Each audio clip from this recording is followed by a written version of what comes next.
Steve Headley, you're RMT Assistant General Secretary. Would you join me this afternoon in expressing relief and joy that our Prime Minister has been taken out of intensive care and is now back in normal general hospital population?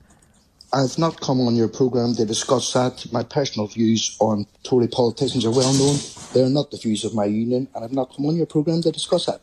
I'm just wondering if you're happy as I am that the PM is out of intensive care and his life is no longer apparently at risk. Well, I mean, people can draw their own conclusions. 900 people died yesterday because of the failure of government policies. I'm not on here to give my own personal views. But you did. But you have given your personal views. You said, I don't want to offend you, but if Bojo pops his clogs, I'm throwing a party. I'm not on here to give my personal views. Bye-bye. You said you'd party if the PM died. Well, that's interesting because we've had a 15-minute, relatively good conversation on the issues that the Assistant General Secretary of the RMT, Steve Headley, cares about, which is great. I mean, he cannot dispute that we gave him plenty of time to speak about the issues that were really important.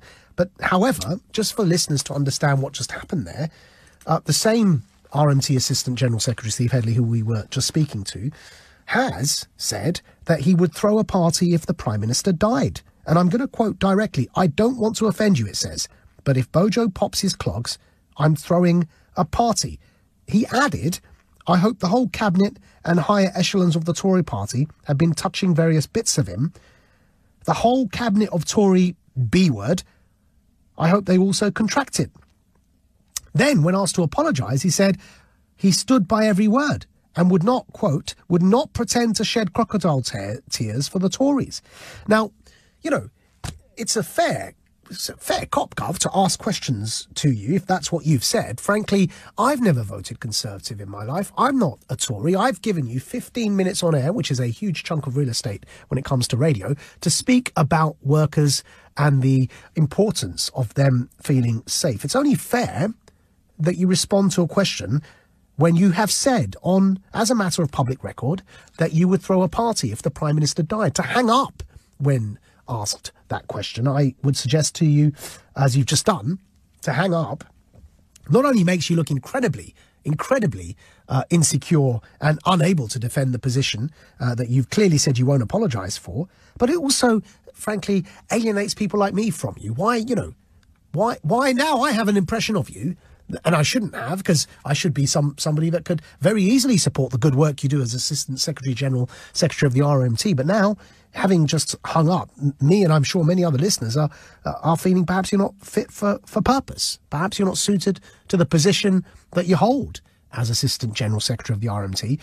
If indeed you say things like, you'd throw a party if our PM died. I mean, that, to me, sounds a bit extreme. So there are a number of things I want to comment on here. First of all, the caller should have stayed on the line. He shouldn't have hung up and run away. He should have stayed and stood his ground if he truly believes these things. I think he does. And perhaps he was afraid that when he's able to say something with an audience that agrees with him, he will say that. But when he's confronted by someone else about the words that he used, then he runs away. Now, this is cowardly. You know, if you believe something, you should stand your ground and say it, defend it, irrespective of how it may appear. Now, another thing I want to talk about is how Maajid always looks for an opportunity to grandstand, to virtue signal. He always wants to be the reasonable person in these debates. Look at me, I'm not taking sides here. I'm above the fray, I'm apolitical. And I'm sorry, I see through this. It's a facade. Now, I'm not going to defend what the caller said, but I think it's important to look at the bigger picture. Look at what 10 years of austerity under the Conservative Party have done to ordinary people in Britain. Many people have died, many people have committed suicide, and many people have lost everything because of austerity, because of these policies. And when they reach out to the Conservative Party, when they ask for help, they are treated like crap directly by the party. They're insulted by members of the party. They're insulted by MPs. They're insulted by their friends in the media. For how long have we seen stories in the media about how lazy the unemployed are, how society is collapsing because of immigrants and single mothers? So to push back against the Tories in some way is understandable. Once again, I'm not condoning the commentary by the caller, but I have to understand why he's angry and why he would take some pleasure in seeing members of the cabinet end up getting sick. You know, you have these people who have been cheering the defeat of bills in Parliament that were designed to improve the lives of members of the NHS.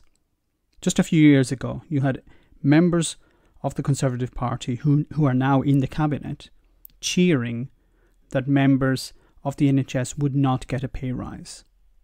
Now, you have these same people just this week and over the last number of days demanding that members of the public clap for the NHS. So let's just take a step back here and realize what's happening. You have members of the Conservative Party who for years were completely indifferent to the lives and the problems of members of the NHS, and now are attempting to convince the public to cheer for them.